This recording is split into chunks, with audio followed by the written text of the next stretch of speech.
Hello guys, welcome to my YouTube channel. I am Prince और आज हम देखने वाले हैं एपोप्टोसिस। साथ में हम इस पे बेस्ड कुछ एमसीक्यू भी सॉल्व करेंगे। So without wasting our time let's start the video. So इस एपोप्टोसिस को समझने से पहले हम समझेंगे सेल डेथ। तो बेसिकली सेल डेथ के दो तरीके हो सकते हैं, या तो सेल खुद ही सुसाइड कमिट कर ले या तो सेल का मर्डर हो जाए। तो एपोप्टोसिस और नेक्रोसिस दोनों में ही एट द एंड क्या होता है? Cell death. But apoptosis is the suicide and necrosis is the murder. और इस वीडियो में हम डिटेल में एपोप्टोसिस के बारे में डिस्कस करने वाले हैं। तो अगर मैं सबसे पहले आपको एपोप्टोसिस की शॉर्ट में डेफिनेशन बताऊं तो वो क्या है? एपोप्टोसिस का बेसिक मतलब होता है सेल सुसाइड। अब इसकी रियल डेफिनेशन को समझाने के लिए मैं आपको एक डायग्राम के थ्रू समझाऊंगा, बट उसको भी समझने से पहले आपको एक और बात समझ में आनी चाहिए या एक और सवाल आपके माइंड में आना चाहिए। वो सवाल क्या है कि आखिर सेल सुसाइड करना ही क्यों चाहता है? Why cell wants to commit suicide? No one wants to commit suicide. Why cell wants to commit suicide? आखिर सेल सुसाइड करना ही क्यों चाहता है? इसके दो रीज़न हो सकते हैं। या तो अब वो दो रीज़न क्या है? पहला रीज़न, या तो सेल का जो फंक्शन है बॉडी में वो कंप्लीट हो चुका है और अब वो बॉडी में रिक्वायर ही नहीं है, पहला रीज़न। दूसरा रीज़न क्या हो सकता है? या तो सेल का जो डीएनए है वो डैमेज हो चुका है। माना डीएनए जब डैमेज होता है तो उसको रिपेयर करने के लिए P53 एक्टिवेट होगा, बट मान लो अगर डीएनए बहुत ज़्यादा डैमेज हो चुका है और अब वो रिपेयर ही नहीं हो सकता है, तो उस केस में भी सेल के पास सिग्नल आते टू कमिट सुसाइड। तो बेसिकली जो सेल है सुसाइड कमिट करता है, इसके बेसिक दो रीज़न होते हैं। पहला, या तो सेल का जो फंक्शन है वो कंप्लीट हो चुका है और अब वो सेल बॉडी में रिक्वायर नहीं है, तब सिग्नल आएंगे टू कमिट सुसाइड। दूसरा रीज़न क्या है कि सेल का जो डीएनए है वो बहुत ज़्यादा डैमेज हो चुका है और अब वो रिपेयर भी नहीं हो सकता, तो उस केस में भी सेल के पास सिग्नल आएंगे टू कमिट सुसाइड। तो बेसिकली ये दो रीज़न होते हैं इस एपोप्टोसिस प्रोसेस के होने के या फिर सेल सुसाइड करने के। ठीक है, तो अब इसकी एपोप्टोसिस की डेफिनेशन को हम एक डायग्राम से समझने की कोशिश करते हैं। तो ये डायग्राम देखो। नॉर्मली जो नॉर्मल सेल होते हैं, नॉर्मल सेल में क्या होता है? साइटोप्लाज्म होता है, न्यूक्लियस होता है और सेल मेम्ब्रेन होती है। और सेल की साइटोप्लाज्म में कैस्पेज एंजाइम मौजूद होता है जो नॉर्मली इनएक्टिवेटेड फॉर्म में रहता है। बट जैसे ही सेल के पास सिग्नल आते हैं टू कमिट सुसाइड, ये जो इनएक्टिवेटेड फॉर्म में कैस्पेज था ये एक्टिवेट हो जाता है। और जैसे ही ये कैस्पेज एक्टिवेट होगा वैसे ये क्या करेगा? साइटोप्लाज्मिक प्रोटीन और न्यूक्लियस को डिग्रेड करने लग जाएगा, न्यूक्लियस का फ्रेगमेंटेशन कर देगा और मल्टीपल एपोप्टोटिक बॉडीज़ का फॉर्मेशन कर देगा। अब इन एपोप्टोटिक बॉडीज़ के पास क्या होगा? इस सेल का थोड़ा पार्ट साइटोप्लाज्म का होगा, थोड़ा पार्ट फ्रेगमेंटेड न्यूक्लियस का होगा और इसकी सेल मेम्ब्रेन का भी थोड़ा पार्ट होगा। और यहाँ पर एक बात ध्यान देने वाली है कि इन एपोप्टोटिक बॉडीज़ की ये जो सेल मेम्ब्रेन है ये इंटैक्ट रहती है, इस वजह से कोई आउटसाइड लीकेज नहीं होता। तो एपोप्टोसिस की प्रोसेस में कोई आउटसाइड लीकेज ना होने के कारण कोई इन्फ्लामेशन भी नहीं होता है। तो ये भी एक डिफरेंस होता है एपोप्टोसिस और नेक्रोसिस के बीच में कि एपोप्टोसिस में इन्फ्लामेशन नहीं होता है, वहीं नेक्रोसिस में इन्फ्लामेशन देखने को मिलता है। तो ये बात भी आपको पता होनी चाहिए। तो हुआ क्या? जैसे ही सेल के पास सिग्नल आए टू कमिट सुसाइड, जो कैस्पेज एंजाइम था वो एक्टिवेट हो गया और उसने क्या फॉर्म कर दिया? मल्टीपल एपोप्टोटिक बॉडीज़ फॉर्म कर दी। अब फैगोसाइट आएगा और इन मल्टीपल एपोप्टोटिक बॉडीज़ को एंगल्फ कर लेगा। ठीक है, तो ये बेसिक डेफिनेशन है या ये बेसिक प्रोसीजर है जो एपोप्टोसिस में होता है। तो अब इसकी डेफिनेशन को हम थ्योरेटिकली देख लेते हैं, एपोप्टोसिस की डेफिनेशन को।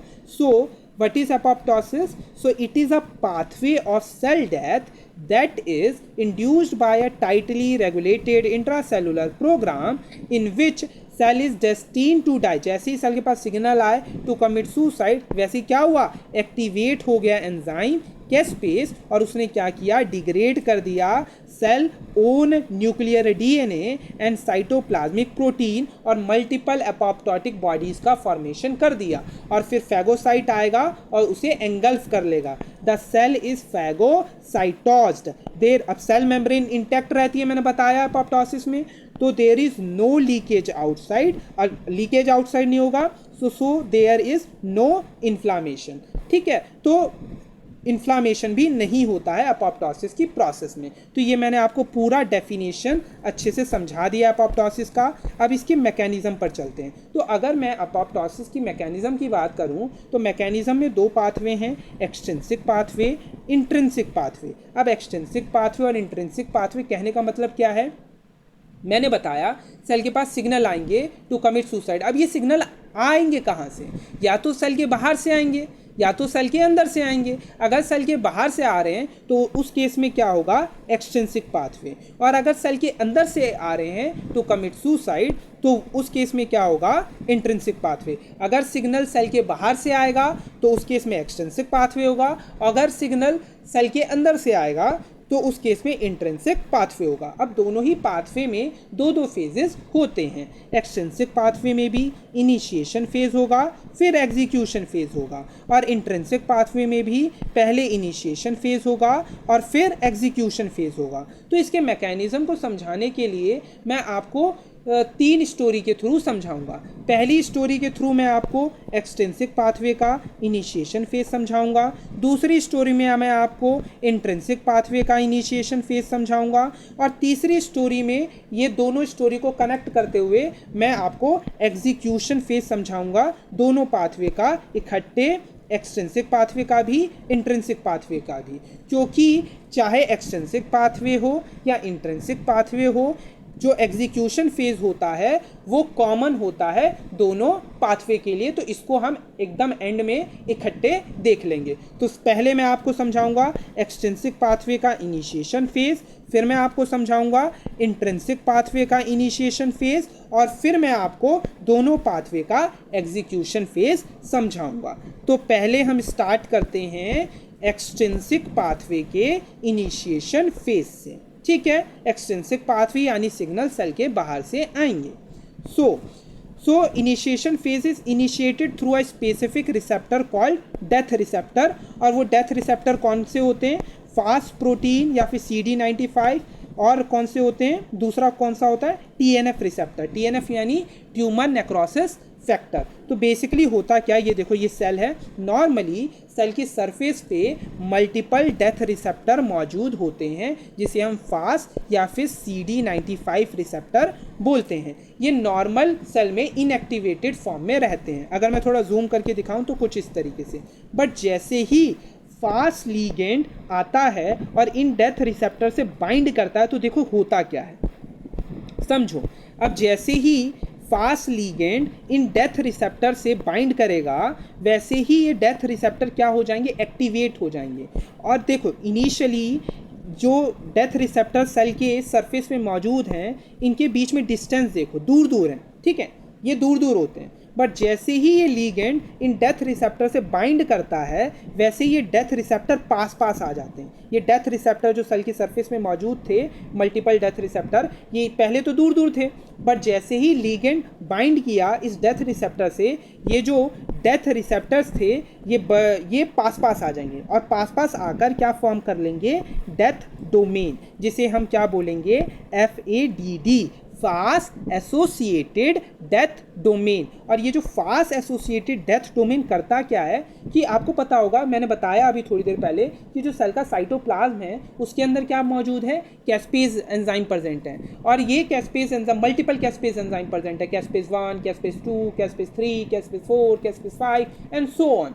सो जैसे ही ये FADD का फॉर्मेशन होगा, फास्ट एसोसिएटेड डेथ डोमेन का फॉर्मेशन होगा, ये क्या करेगा, सबसे पहले प्रो कैस्पेज 8 को एक्टिवेट कर देगा एक्टिव कैस्पेज 8 में। और ये कैस्पेज 8 को भी और कैस्पेज 10 को भी, दोनों को ये एक्टिवेट करता है। ठीक है, ये बात याद रखनी है कि फास्ट एसोसिएटेड डेथ डोमेन क्या करता है, कैस्पेज 8 और कैस्पेज 10 दोनों को एक्टिवेट कर देता है। ठीक है, तो ये मैंने आपको डायग्राम से समझा दिया कि एक्सट्रिंसिक पाथवे के इनिशिएशन फेज में होता क्या। अब थ्योरेटिकली भी मैं आपको दिखा देता हूँ, फ्लो चार्ट के थ्रू समझा देता हूँ कि एक्सट्रिंसिक पाथवे के इनिशिएशन फेज में हुआ क्या।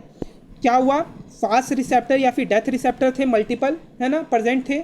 जैसे ही फास्ट प्रोटीन CD95 बाइंड किया इन रिसेप्टर से, वैसे ही क्या हुआ, जो मल्टीपल फास्ट रिसेप्टर थे वो क्लोज आ गए एक दूसरे से, है ना, और क्लोज आकर क्या फॉर्म कर दिया, साइटोप्लाज्मिक डेथ डोमेन, जिसे हम क्या बोलते हैं, FADD का फॉर्मेशन हो गया। FADD क्या है, फास्ट एसोसिएटेड डेथ डोमेन। और इस फास्ट एसोसिएटेड डेथ डोमेन ने क्या किया, एक्टिवेट कर दिया प्रो कैस्पेस 8 एंड 10 को टू एक्टिव कैस्पेस 8 एंड 10 में। तो एक्सट्रिंसिक पाथवे के इनिशिएशन फेज के एंड में क्या हुआ, कैस्पेस 8 और 10 एक्टिवेट हो चुके हैं। ठीक है, तो मैकेनिज्म में मैंने अभी आपको क्या समझा दिया, एक्सट्रिंसिक पाथवे का इनिशिएशन फेज समझा दिया। अब इसके आगे क्या होगा वो हम एग्जीक्यूशन फेज में आगे देखेंगे। अब हम समझते हैं इंट्रिंसिक पाथवे का इनिशिएशन फेज। इंट्रिंसिक पाथवे यानी सिग्नल सेल के अंदर से आएंगे। यहाँ पर स्टिमुलाई कौन होगा, DNA डैमेज। DNA डैमेज होगा तभी ना सेल के न्यूक्लियस से सिग्नल आएंगे टू कमिट सुसाइड, यानी सेल के अंदर से आएंगे। ठीक है, तो ये, और वो भी बियॉन्ड रिपेयर, जब DNA डैमेज, इतना डैमेज हो चुका है कि अब वो रिपेयर भी नहीं हो सकता। तो ये स्टिमुलेंट होगा इस इंट्रिंसिक पाथवे के लिए। और इस इनिशिएशन फेज में अब होता क्या है ये भी हम एक डायग्राम से समझते हैं, फिर हम थ्योरेटिकली भी देख लेंगे। तो समझो, इस डायग्राम से समझो।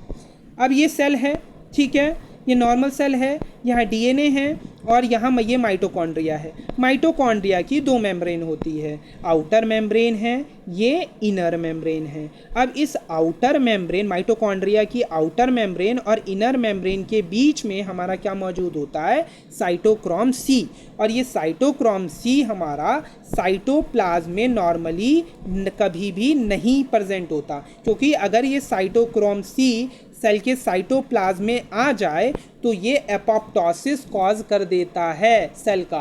तो इस वजह से नॉर्मल सेल में जो साइटोक्रोम C होता है वो सिर्फ और सिर्फ माइटोकॉन्ड्रिया की दो मेम्ब्रेन के बीच में ही रहता है।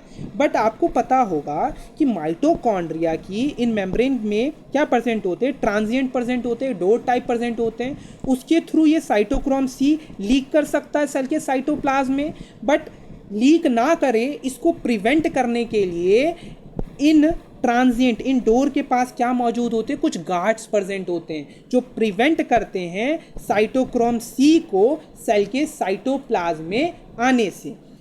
उन गार्ड का नाम क्या होता है, BCL2, BCLX और MCL1।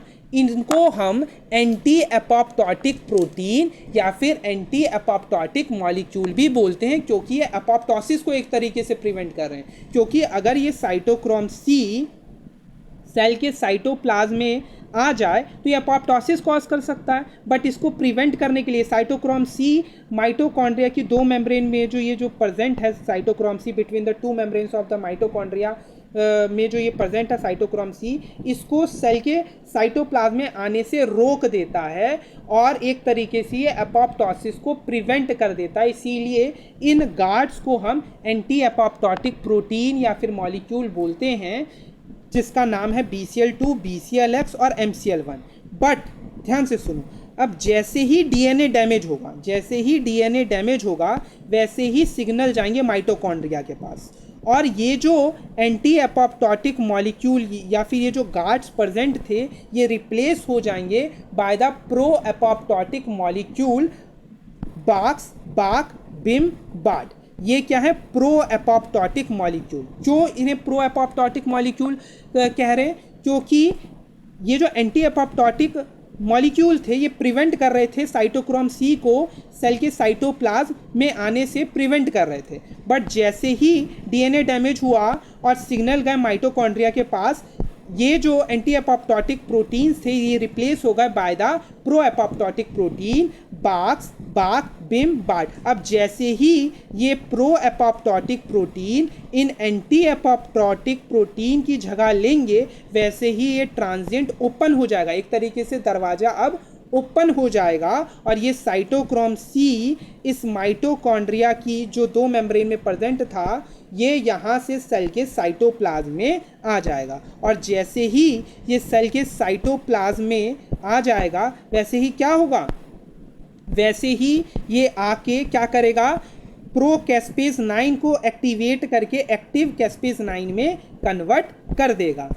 ठीक है, ठीक है। जैसे ये आया साइटोक्रोम सी, जैसे ही प्रो एपोप्टोटिक प्रोटीन ने इन एंटी एपोप्टोटिक प्रोटीन की जगह ली, वैसे ही क्या हुआ, ये साइटोक्रोम सी सेल के साइटोप्लाज्म में आया और क्या कर दिया, साइटोप्लाज्म में क्या प्रेजेंट है, कैस्पेज एंजाइम प्रेजेंट है, तो उसने क्या किया, प्रो कैस्पेज 9 को एक्टिव कैस्पेज 9 में कन्वर्ट कर दिया। ठीक है, तो ये हुआ इनिशिएशन फेज में इंट्रिंसिक पाथवे के। तो ये मैंने आपको डायग्राम के थ्रू समझाया, अब मैं आपको थियोरेटिकली समझा देता हूँ। तो हुआ क्या, स्टिमुलेंट क्या था, डीएनए डैमेज हुआ। जैसे ही डीएनए डैमेज हुआ, एंटी एपोप्टोटिक मॉलिक्यूल जो कि BCL2, BCLX और MCL1 थे, जो कि प्रिवेंट कर रहे थे साइटोक्रोम सी को सेल के साइटोप्लाज्म में आने से, ये लॉस्ट हो गए और इनकी जगह किसने ले ली, प्रो एपोप्टोटिक मॉलिक्यूल्स ने ले ली, बाक। और ये प्रो एपोप्टोटिक मॉलिक्यूल्स का नाम क्या है, बाक, बाक्स, बेम, बार्ड, इन्होंने ले ली। और इन्होंने क्या कर दिया, इंक्रीज कर दी माइटोकॉन्ड्रियल परमेबिलिटी और रिलीज हो गया cytochrome C into the cytoplasm. और जैसे ही साइटोक्रोम सी सेल के साइटोप्लाज्म में आया, उसने एक्टिवेट कर दिया किसको, कैस्पेज 9 को। ठीक है, अब एक्टिवेट हो गया है कैस्पेज 9। तो हमने मैकेनिज्म में एक्सट्रिंसिक पाथवे का इनिशिएशन फेज समझ लिया, इंट्रिंसिक पाथवे का इनिशिएशन फेज समझ लिया। अब हम दोनों का एग्जीक्यूशन फेज इकट्ठे देखेंगे, क्योंकि चाहे एक्सट्रिंसिक पाथवे हो या इंट्रिंसिक पाथवे हो, दोनों के लिए ही कॉमन होता है एग्जीक्यूशन फेज। तो अब एग्जीक्यूशन फेज समझते हैं। So it is the convergence point for both extrinsic and intrinsic pathway. अब एक्सट्रिंसिक पाथवे के इनिशिएशन फेज के एंड में क्या हुआ था, कैस्पेज 8 और 10 एक्टिवेट हो चुका था, और इंट्रिंसिक पाथवे के इनिशिएशन फेज के एंड में कैस्पेज 9 एक्टिवेट हो चुका था। अब ये क्या करेंगे, ये एक्टिवेट फर्दर एक्टिवेट कर देंगे कैस्पेज 3, 6, 7 को, और ये कैस्पेज 3, 6, 7 सब सीक्वेंशली एक्टिवेट कर देंगे अदर कैस्पेज को। और जैसे ही सारे कैस्पेज एक्टिवेट हो जाएंगे, ये क्लीव करेंगे cytoskeleton and nuclear matrix protein को, सेल डिग्रेड हो जाएगा और मल्टीपल एपोप्टोटिक बॉडीज़ का फॉर्मेशन होगा। और जैसे ही मल्टीपल एपोप्टोटिक बॉडीज़ का फॉर्मेशन होगा, तो फैगोसाइट आएगा और इनको एंगल्फ कर लेगा। तो ये बेसिक मैकेनिज़्म जो है, ये देखने को मिलता है एपोप्टोसिस के अंदर। मैंने पूरा का पूरा मैकेनिज़्म आपको समझा दिया अच्छे से एपोप्टोसिस का। अब देखते हैं मॉर्फोलॉजिकल चेंजेस इन एपोप्टोसिस कि आखिर क्या क्या मॉर्फोलॉजिकल चेंजेस होते हैं एपोप्टोसिस के दौरान, उनको ध्यान से देखते हैं। अब देखो, ये यहाँ देखो, यहाँ नॉर्मली ये नॉर्मल सेल है। अब जैसे ही सेल के पास सिग्नल आएंगे टू कमिट सुसाइड, सबसे पहला चेंज क्या होगा, सेल श्रिंक करने लगेगा। ये भी एक बहुत बड़ा डिफरेंस होता है नेक्रोसिस और एपोप्टोसिस के बीच में, कि एपोप्टोसिस में सेल श्रिंकेज होता है, वहीं नेक्रोसिस में सेल स्वेल करता है। तो ये भी एक डिफरेंस है। तो अभी हम क्या देखने जा रहे हैं, मॉर्फोलॉजिकल चेंजेस इन एपोप्टोसिस। तो नॉर्मल सेल था, इसके पास सिग्नल आया टू कमिट सुसाइड, अब होगा क्या, सेल श्रिंक करेगा। सबसे अर्लीस्ट चेंज जो आता है एपोप्टोसिस के दौरान, क्या आता है, सबसे पहले सेल श्रिंक करता है, तो सेल श्रिंकेज होगा। अब ध्यान से सुनो, जैसे ही सेल श्रिंक करेगा तो होगा क्या, सेल के साइटोप्लाज्म में मल्टीपल सेल ऑर्गेनल्स प्रेजेंट होते हैं, है ना, माइटोकॉन्ड्रिया प्रेजेंट होता है, राइबोसोम प्रेजेंट होता है, एंडोप्लाज्मिक रेटिकुलम प्रेजेंट होता है, बहुत सारे सेल ऑर्गेनल्स प्रेजेंट होते हैं। अब जैसे ही सेल श्रिंक करेगा, तो जो सेल ऑर्गेनल्स हैं वो पास पास आएंगे। अब जैसे ही सेल ऑर्गेनल्स पास पास आएंगे, वैसे ही सेल का जो साइटोप्लाज्म है वो मोर पिंक हो जाएगा, और इसी को ही तो हम क्या बोलते हैं, इजिनोफीलिया। तो दूसरा चेंज क्या होगा, इजिनोफीलिया देखने को मिलेगा। तो पहले क्या हुआ, सेल श्रिंक हुआ, सेल श्रिंक होने की वजह से क्या हुआ, जो सेल ऑर्गेनल्स थे वो पास पास आएंगे, सेल ऑर्गेनल्स पास पास आएंगे तो क्या होगा, सेल का जो साइटोप्लाज्म है वो मोर पिंक इन कलर हो जाएगा। इसको ही हम क्या कहेंगे, इजिनोफीलिया। न्यूक्लियर चेंजेस में क्या देखने को मिलेगा, सेल का जो न्यूक्लियस होगा वो कॉम्पैक्ट और डेंस हो जाएगा, जिसे हम क्या बोलेंगे, पिक्नोसिस।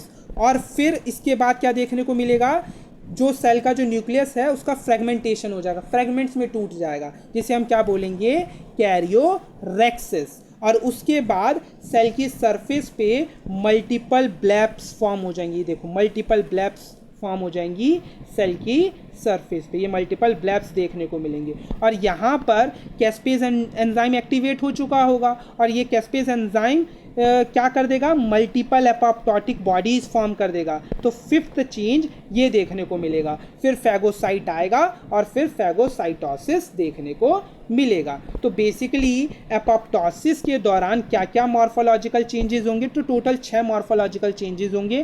पहले सेल श्रिंक करेगा, फिर सेल श्रिंक करने की वजह से सेल ऑर्गेनल्स पास पास आएंगे, सेल का cytoplasm more pink in colour हो जाएगा, जिसे हम क्या बोलेंगे, इजिनोफीलिया। दूसरा इजिनोफीलिया देखने को मिलेगा। फिर न्यूक्लियर चेंजेस देखने को मिलेंगे। न्यूक्लियर चेंजेस में हमें 2 चीज़ें देखने को मिलेंगी, क्या क्या, पिक्नोसिस और कैरियोरेक्सिस। पिक्नोसिस में सेल का न्यूक्लियस डेंस और कॉम्पैक्ट हो जाएगा, और कैरियोरेक्सिस में उस डेंस और कॉम्पैक्ट होने के बाद सेल के न्यूक्लियस का फ्रेगमेंटेशन होगा, जिसे हम क्या बोलेंगे, कैरियोरेक्सिस। फिर फोर्थ चेंज हमें क्या देखने को मिलेगा, सेल की सरफेस पे मल्टीपल ब्लैप्स का फॉर्मेशन देखने को मिलेगा। फिफ्थ में क्या होगा, यहाँ कैस्पेज एंजाइम एक्टिवेट हो चुका होगा और एपोप्टोटिक बॉडीज फॉर्म हो जाएंगी। फिफ्थ चेंज क्या देखने को मिलेगा, मल्टीपल एपोप्टोटिक बॉडीज फॉर्म हो चुकी होंगी। फिर फैगोसाइट आएगा, तो सिक्स्थ चेंज में फैगोसाइटोसिस की प्रोसेस होगी। तो ये सिक्स्थ फीचर्स जो हैं देखने को मिलते हैं, ये मॉर्फोलॉजिकल चेंजेस होते हैं ड्यूरिंग एपोप्टोसिस। ये तो मैंने आपको डायग्राम से समझाया। अब इन मॉर्फोलॉजिकल चेंजेस को आपको मैं थ्योरेटिकली भी समझा देता हूँ, ठीक है।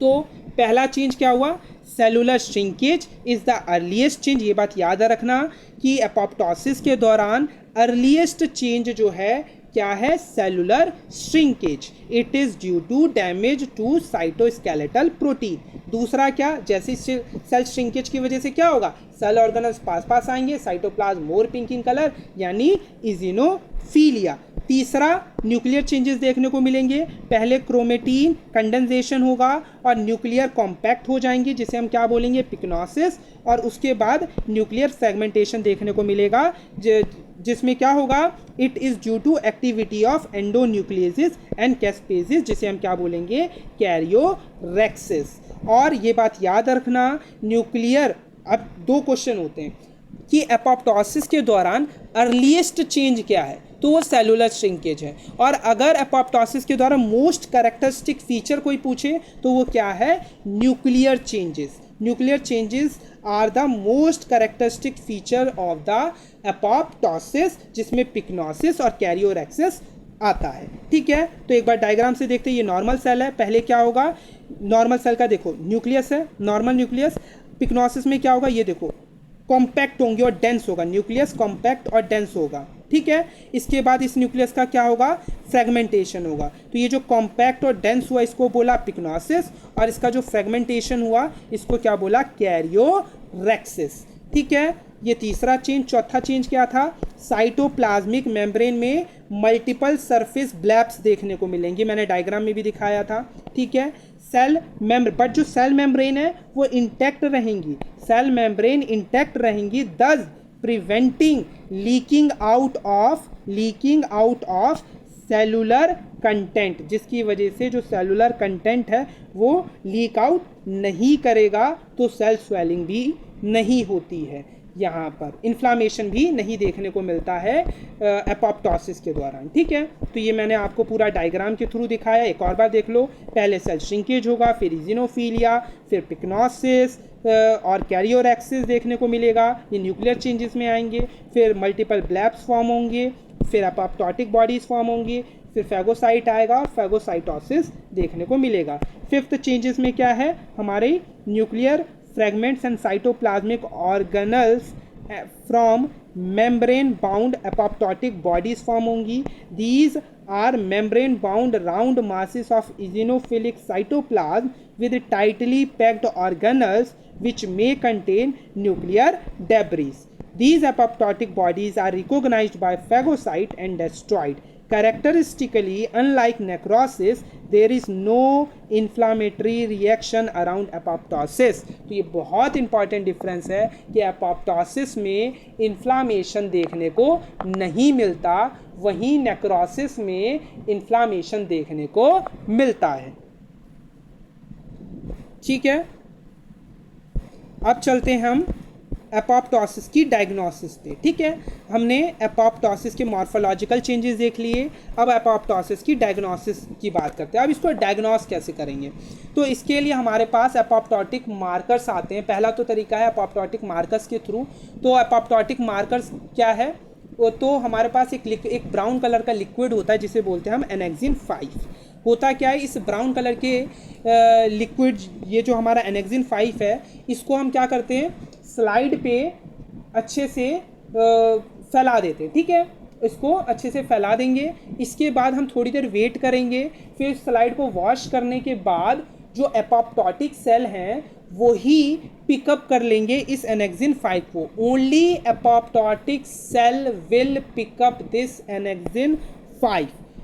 नॉर्मल सेल नहीं कर पाते एनेक्सिन 5 को, तो इस वजह से एपोप्टोटिक सेल अलग से हाईलाइट हो जाएंगे और हमें अलग से एपोप्टोटिक सेल दिख जाएंगे। तो इन मार्कर्स के थ्रू हम एपोप्टोसिस को डायग्नोस कर सकते हैं। अब ये सवाल तो उठता है ना कि आखिर एनेक्सिन 5 को सिर्फ एपोप्टोटिक सेल ही क्यों पिकअप करते हैं, दूसरे सेल क्यों नहीं ले पाते एनेक्सिन 5 को और हाईलाइट हो पाते? सिर्फ एनेक्सिन 5 से सिर्फ एपोप्टोटिक सेल ही क्यों हाईलाइट होंगे, है ना, ये सवाल तो आता है ना। तो इसका जो आंसर है वो है फॉस्फेलिड। इसका जो रीज़न, इसका जो आंसर है वो क्या है, फॉस्फेटिडाइलसेरीन। फॉस्फेटिडाइलसेरीन जो है इसका आंसर है। अब वो कैसे है ये मैं आपको समझाता हूँ। होता क्या है कि annexin 5 is a recombinant protein with high affinity for phospholipid like phosphatidylserine. तो बेसिकली एनेक्सिन 5 क्या है, इसकी जो एफिनिटी है वो हाई होती है फॉर फॉस्फोलिपिड लाइक फॉस्फेटिडाइलसेरीन। और ये जो फॉस्फेटिडाइलसेरीन है, ये फॉस्फोलिपिड जो है प्रेजेंट होता है normally inner surface of the membrane पे normally, but it is flipped to outer surface during apoptosis, thus become a marker of apoptosis. अब ऐसे समझ में नहीं आई होगी आपको ये बात, मैं आपको डायग्राम के थ्रू समझाता हूँ। होता क्या है, ये देखो, ये हेल्दी सेल है, तो ये क्या हमारे एनेक्सिन 5 है। तो हेल्दी सेल में ये जो मैंने बताया, इस एनेक्सिन 5 के पास जो एफिनिटी है फॉस्फोलिपिड के लिए वो बहुत हाई होती है। वो भी कौन से फॉस्फोलिपिड के लिए, फॉस्फेटिडाइलसेरीन के लिए। तो ये जो फॉस्फोलिपिड फॉस्फेटिडाइलसेरीन है, ये हेल्दी सेल में इनर मेम्ब्रेन पे, inside the cell membrane, inner membrane में मौजूद होता है। तो इस वजह से ये जो एनेक्सिन 5 है,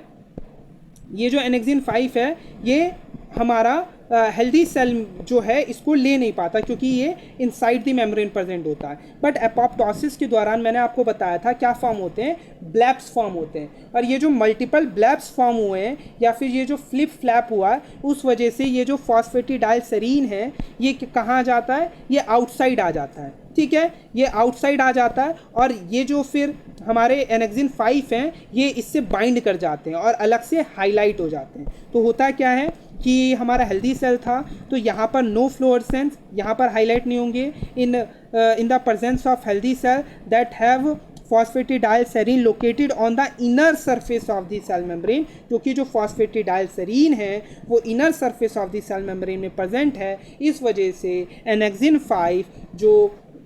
5 जो है वो फॉस्फेटिडाइलसेरीन से बाइंड ही नहीं कर पाएंगे हेल्दी सेल के केस में, तो उस केस में वो हाईलाइट नहीं होंगे। वहीं एपोप्टोटिक सेल में क्या होगा, मल्टीपल ब्लैप्स फॉर्म होंगे और फ्लिप फ्लैप होगा। उस वजह से ये जो फॉस्फेटिडाइलसेरीन है ये सरफेस पे आ आउटसाइड सेल मेम्ब्रेन के आउटसाइड आ जाता है। ठीक है, यहाँ बाहर आ जाता है। इस वजह से क्या होता है, जो एनेक्सिन 5 है वो इससे बाइंड कर जाता है और फ्लोरेसेंस देखने को मिलता है। apoptotic cell death and phosphatidylserine externalization, exposure of phosphatidylserine on the extracellular surface leads to binding of the annexin 5 reagent and bright fluorescence signal जो है आपको दिख जाएगा। तो एक तो ये तरीका है, एपोप्टोटिक मार्कर्स आते हैं, इसके थ्रू अलग से हाईलाइट हो जाता है हमारे एपोप्टोटिक सेल्स, तो इसके थ्रू डायग्नोस कर सकते हैं एपोप्टोसिस।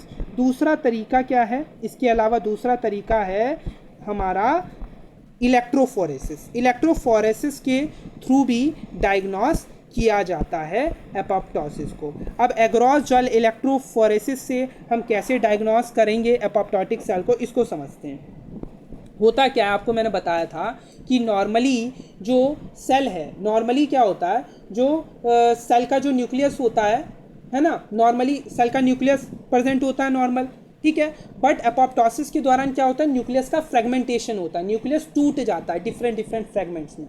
तो जब हम इसका इलेक्ट्रोफोरेसिस करते हैं तो उस केस में हमें जो नॉर्मल सेल है उसमें तो कॉन्टीन्यूस बैंड देखने को मिलता है, बट वहीं जो एपोप्टोटिक सेल्स होते हैं उनमें बहुत सारे बैंड्स देखने को मिलते हैं, मल्टीपल बैंड्स देखने को मिलते हैं। एक तरीके से स्टेप कैडर पैटर्न देखने को मिलता है। ये मैं आपको एक बार डायग्राम से भी दिखाऊंगा। तो होता क्या है कि फ्रेगमेंटेड डीएनए शोज, क्योंकि एपोप्टोसिस के दौरान न्यूक्लियस का फ्रेगमेंटेशन हो जाता है, डीएनए का भी फ्रेगमेंटेशन हो जाता है। इस वजह से होता क्या है कि fragmented DNA shows step ladder pattern which is due to internucleosomal cleavage of DNA by endonuclease during karyorrhexis. Endonuclease activates leaves the short DNA fragment regularly spaced in size. Thus, ladder pattern is the characteristic but not specific for apoptosis. तो कहने का मतलब ये है, यहाँ ध्यान से देखो, ये नॉर्मल सेल के लिए इलेक्ट्रोफोरेसिस है, क्योंकि नॉर्मल सेल में तो न्यूक्लियस का फ्रेगमेंट, नॉर्मल सेल में तो न्यूक्लियस नॉर्मल रहता है, बट जो एपोप्टोटिक सेल है उसमें न्यूक्लियस का क्या हो जाता है, फ्रेगमेंटेशन हो जाता है, डीएनए का भी फ्रेगमेंटेशन हो जाता है। तो इस वजह से जो नॉर्मल सेल के केस में जो इलेक्ट्रोफोरेसिस के बाद ये जो बैंड बनता है ये कॉन्टीन्यूअस, ये देखो कॉन्टीन्यूअस बनता है। वहीं जो एपोप्टोटिक सेल है वहाँ पर न्यूक्लियस का फ्रेगमेंटेशन होने के कारण क्या होते हैं, मल्टीपल बैंड्स फॉर्म हो जाते हैं। और एक तरीके से किस तरीके का अपीयरेंस देखने को मिलता है, ये एक तरीके से स्टेप लैडर पैटर्न, आपको सीढ़ियों की तरह पैटर्न आपको देखने को मिल रहा होगा। ये एपोप्टोटिक सेल को शो कर रहा है। तो gel electrophoresis, agarose gel electrophoresis से भी हम एपोप्टोसिस को डायग्नोस कर सकते हैं। इसके बाद हमारे पास और क्या है, देखो ध्यान से देखो। अब एक बार हम डिफरेंस देख लेते हैं एपोप्टोसिस और नेक्रोसिस के बीच में। हमने डायग्नोसिस भी देख लिया एपोप्टोसिस का कैसे करना है। अब मैं आपको एपोप्टोसिस और नेक्रोसिस के बीच में डिफरेंस समझाता हूँ, ठीक है। Apoptosis is the suicide, necrosis is the murder, ये मैंने आपको पहले ही समझा दिया था। इस एपोप्टोसिस में क्या होता है, सिंगल सेल्स और स्मॉल क्लस्टर्स ऑफ सेल। अब होता क्या है, एपोप्टोसिस में जनरली या तो सिंगल सेल होगा या तो बहुत स्मॉल क्लस्टर्स ऑफ सेल होंगे। इसको आप ऐसे समझ लो, कोई सुसाइड करता है तो सिंगल ही करता है ना, ऐसा तो नहीं है ग्रुप में करते हैं, है ना। ये वैसे मैं आपको एक तरीके से समझाने के लिए समझा रहा हूँ, ठीक है, समझाने के लिए ऐसा इस तरीके से समझा रहा हूँ, इस तरीके से आप इसे समझ सकते हो कि एपोप्टोसिस तो सुसाइड है ना, तो सिंगल ही करेगा ना। तो एपोप्टोसिस कहाँ देखने को मिलता है, जनरली सिंगल सेल्स और स्मॉल क्लस्टर ऑफ सेल। वहीं नेक्रोसिस कॉन्टिगियस यानी ग्रुप ऑफ सेल्स में देखने को मिलता है, ठीक है। एपोप्टोसिस में क्या होता है, सेल श्रिंकेज होता है, वहीं नेक्रोसिस में क्या होता है, सेल स्वेलिंग होती है। बट न्यूक्लियर चेंजेस दोनों में ही कॉमन रहते हैं। एपोप्टोसिस में भी पिक्नोसिस कैरियोरैक्सिस देखने को मिलता है और नेक्रोसिस में भी पिक्नोसिस और कैरियोरैक्सिस देखने को मिलता है। इंटैक्ट सेल मेम्ब्रेन, एपोप्टोसिस में मैंने बताया था जो सेल मेम्ब्रेन है वो इंटैक्ट रहती है। अब एपोप्टोसिस में अगर सेल मेम्ब्रेन इंटैक्ट रहेंगी, है ना, अगर एपोप्टोसिस में सेल मेम्ब्रेन इंटैक्ट रहेंगी तो जो लीकेज है वो आउटसाइड नहीं होगा और उस वजह से इन्फ्लामेशन भी नहीं होगी। वहीं जो नेक्रोसिस है वहाँ पर सेल मेम्ब्रेन डिसरप्टेड होती हैं। तो ये भी एक डिफरेंस है कि एपोप्टोसिस में सेल मेम्ब्रेन इंटैक्ट रहती है, वहीं नेक्रोसिस में disrupted cell membrane. Cytoplasm retained in apoptotic bodies. अब जब सेल मेम्ब्रेन इंटैक्ट है तो साइटोप्लाज्म जो है एपोप्टोटिक बॉडीज में रिटेन्ड रहेंगी, वहीं नेक्रोसिस में डिसरप्टेड है सेल मेम्ब्रेन, तो उस वजह से जो साइटोप्लाज्म है वो लीक कर जाएगा और इस वजह से जो एपोप्टोसिस है उसके अंदर अगर साइटोप्लाज्म रिटेन्ड रहेगा एपोप्टोटिक बॉडीज़ में तो इन्फ्लामेशन भी नहीं होगा क्योंकि आउटसाइड कोई लीकेज नहीं है। वहीं नेक्रोसिस में डिसरप्ट हो चुकी है सेल मेम्ब्रेन, उस वजह से साइटोप्लाज्म अगर आउटसाइड लीक करेगा तो इन्फ्लामेशन प्रेजेंट होगा। तो ये बेसिक डिफरेंस होता है एपोप्टोसिस सिंगल सेल में और नेक्रोसिस ग्रुप ऑफ सेल में देखने को मिलेगा। एपोप्टोसिस में सेल श्रिंकेज होगा, नेक्रोसिस में सेल स्वेलिंग होगी। पिक्नोसिस कैरियोरेक्सिस दोनों में देखने को मिलेगा। एपोप्टोसिस में इंटैक्ट रहेंगी सेल मेम्ब्रेन, वहीं जो नेक्रोसिस है वहाँ पर डिसरप्टेड सेल मेम्ब्रेन देखने को मिलेगी। साइटोप्लाज्म रिटेन रहेगा एपोप्टोटिक बॉडीज़ में, वहीं नेक्रोसिस में साइटोप्लाज्म लीक हो जाएगा और एपोप्टोसिस में इन्फ्लामेशन अबसेंट होगा, वहीं नेक्रोसिस में इन्फ्लामेशन प्रेजेंट होगा। तो ये हमने डिफरेंस देख लिया। ठीक है, अब हम देखेंगे, अब हम कुछ MCQ सॉल्व करेंगे एपोप्टोसिस के ऊपर। ठीक है, अब जल्दी से हम MCQ कुछ सॉल्व कर लेते हैं एपोप्टोसिस के ऊपर। ठीक है, जल्दी से। तो पहला क्वेश्चन है हमारा कि annexin 5 is a marker of atherosclerosis, inflammation, necrosis. बताया एनेक्सिन 5 किसका मार्कर है? एपोप्टोसिस का। तो ऑप्शन ए जो है इसका करेक्ट आंसर है। दूसरा क्वेश्चन क्या है? All of the following are the features of apoptosis except. तो इंटैक्ट सेल मेम्ब्रेन, हाँ एपोप्टोसिस में सेल मेम्ब्रेन इंटैक्ट रहती है। साइटोप्लाज्मिक इजिनोफीलिया, हाँ ये भी देखने को मिलता है। न्यूक्लियर कॉम्पैक्ट होती है, हाँ पिक्नोसिस भी देखने को मिलता है। सेलुलर स्वेलिंग, ये गलत है, सेलुलर श्रिंकेज देखने को मिलती है एपोप्टोसिस में। सो क्वेश्चन क्या था? All of the following are the features of apoptosis except, यानी गलत कौन सा है? Cellular swelling. तो आंसर क्या होगा? Cellular swelling. क्वेश्चन नंबर 3 क्या है? The earliest change seen in apoptosis is. Earliest change क्या होता है एपोप्टोसिस में? सबसे पहले सेल श्रिंक करता है, मैंने समझाया था। So cell shrinkage is the earliest change in the apoptosis. तो option A is the correct answer. ठीक है, आसान सवाल है ना। अगला क्वेश्चन क्या है? The following is the anti apoptotic gene. अब एंटी एपोप्टोटिक जीन हमें इनमें से बताना कौन सा है? बाक्स, बार्ड, बिम। ये तो प्रो है, प्रो एपोप्टोटिक प्रोटीन है ना। तो BCLX is the anti apoptotic gene. और ये BCLX या फिर ये जो एंटी एपोप्टोटिक जीन होते हैं ये क्या करते हैं? ये प्रिवेंट करते हैं एपोप्टोसिस को, क्योंकि ये साइटोक्रोम C को सेल के साइटोप्लाज्म में आने से रोकते हैं। वहीं ये जो बाक्स, बार्ड, बिम, बार्ड होते हैं ये क्या करते हैं? ये जो बेसिकली प्रो एपोप्टोटिक प्रोटीन या फिर जीन होते हैं ये क्या करते हैं? ये एपोप्टोसिस करवाते हैं, क्योंकि ये ओपन कर देते हैं डोर को और साइटोक्रोम C हमारा सेल के साइटोप्लाज्म में आ जाता है। ठीक है, तो करेक्ट आंसर क्या होगा? क्वेश्चन क्या था? The following is an anti apoptotic gene. तो BCLX जो है एंटी एपोप्टोटिक जीन है। तो option number C is the correct answer. Question number 5 क्या बोल रहा है? CD95 is a marker of intrinsic pathway of apoptosis, extrinsic pathway of apoptosis, monocyte और ल्यूकोसाइट। CD5 मार्कर कहाँ देखने को मिल रहा था? एक्सट्रिंसिक CD95 देखने को मिल रहा था एक्सट्रिंसिक पाथवे ऑफ एपोप्टोसिस में। तो option B is the correct answer. So हमने MCQ भी सॉल्व कर लिया।